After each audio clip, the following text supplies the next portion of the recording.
Hello everyone, in this video we're going to learn about recursion, and we're going to start with the very simple example of a recursive function which is, or a recursive concept, which is the factorial. So let's just start with the definition of the recursion or the recursive function. So recursion is about recursively calling or calculating or solving a problem by solving the smaller sub-problems, and at the end we're gonna end up with a very simple, or the base case, or the base sample of the problem that cannot be broken into smaller pieces. So that's gonna be where we need to stop the recursion. So let's see within this example of the factorial that what we're talking about, the recursively calling this smaller subproblems, or also what we call as a base case. As we know, the n factorial is equal to n times n minus 1 times n minus 2 times like n minus 3, and we're going down to number 1. So we're multiplying the first n natural numbers together. That's the definition of the factorial. Here we have like the very first or simple case, 1 factorial, that we know it is equal to 1. And then we have 2 factorial, which is equal to 2 times 1, 3 factorial equal to 3 times 2 times 1. And as you can see here, we can actually find a pattern of how to calculate factorial based on the smaller subproblems. So here is, if you look at the 3 factorial, it is actually so 3 factorial actually is equal to number 3 times 2 times 1, and that exactly is where we have the definition of the 2 factorials. So it is 3 times 2 factorial.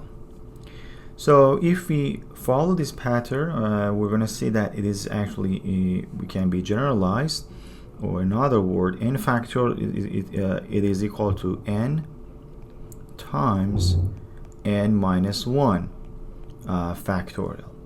So as you see, that's the recursion.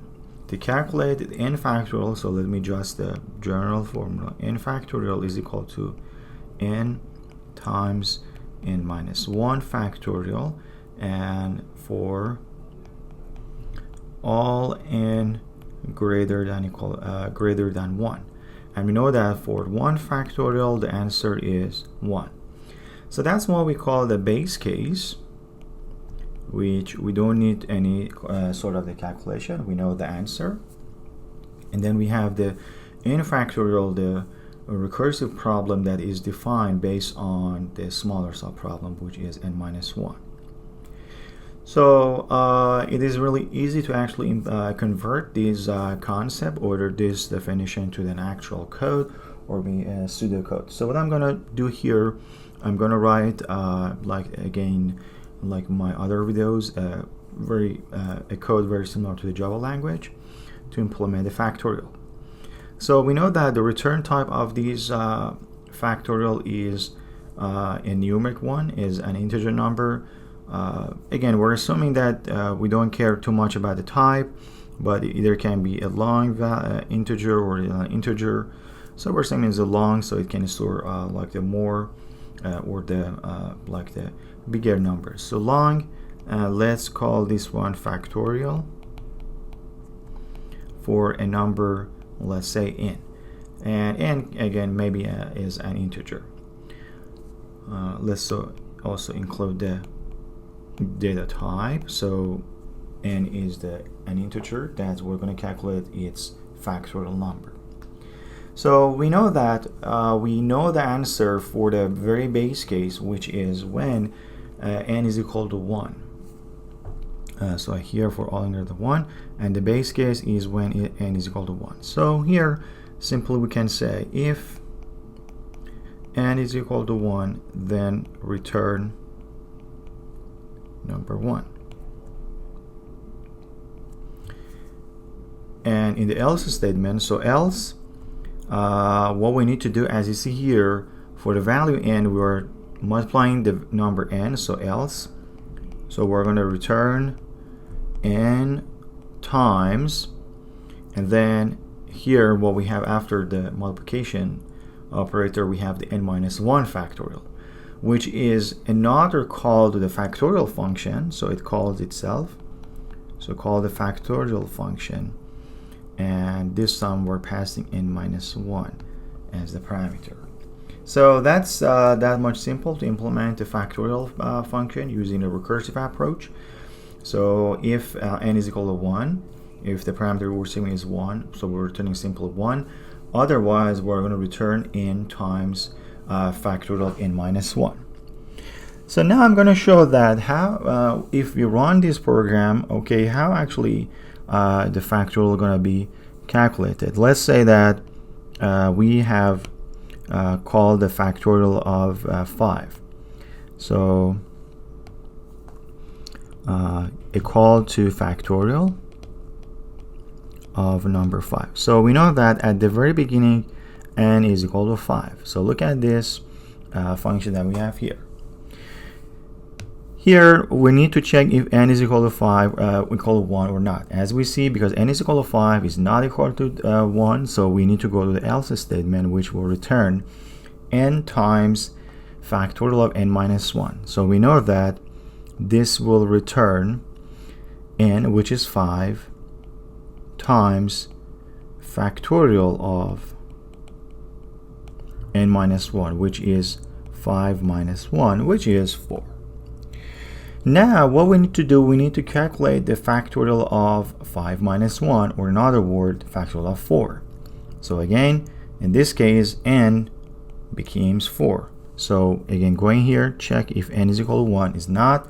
So go to the else statement, which is going to return n, which is 4, times factorial of n minus 1, which is 4 minus 1. So another call to the factorial function, we need to call the factorial function. This time n is 3. So, and it's not equal to 1, so it's going to be 3 times factorial of 3 minus 1. Similarly, we're gonna n becomes 2 here, so it's gonna be 2 times factorial of 2 minus 1, and that's gonna be a call to factorial of 1. So here n is equal to 1, and I'm gonna go to the pseudocode, or the code that we wrote here, because n is equal to 1. Because n is equal to 1, now it's going to simply return 1. So here going to be 1. So factorial of 2 minus 1, or factorial of 1, return 1. So the answer, let me just use this color, so that's going to return 1. So that's factorial of 2 minus 1 going to be 1. Then 2 times 1 is the answer that we need to return for the factorial of 2. So that will return 2 times 1, which is 2. So that the value going to be returned will be 2. Then 2 times 3 is the value that's going to be returned for the factorial of 3 here. So, and that's going to be 6. So 2 times 3 is 6. So 6 will return as a factorial of 3. And then here we have the factorial of 4, which is 4 times the factorial of 3, which is going to be 4 times 6. Which gonna be 24. And at the end we have 5 times factorial of 4, which gonna be the answer for the factorial of 5, which gonna be 5 times 24 equal to 120. And it is obvious that it is correct, because 5 factorial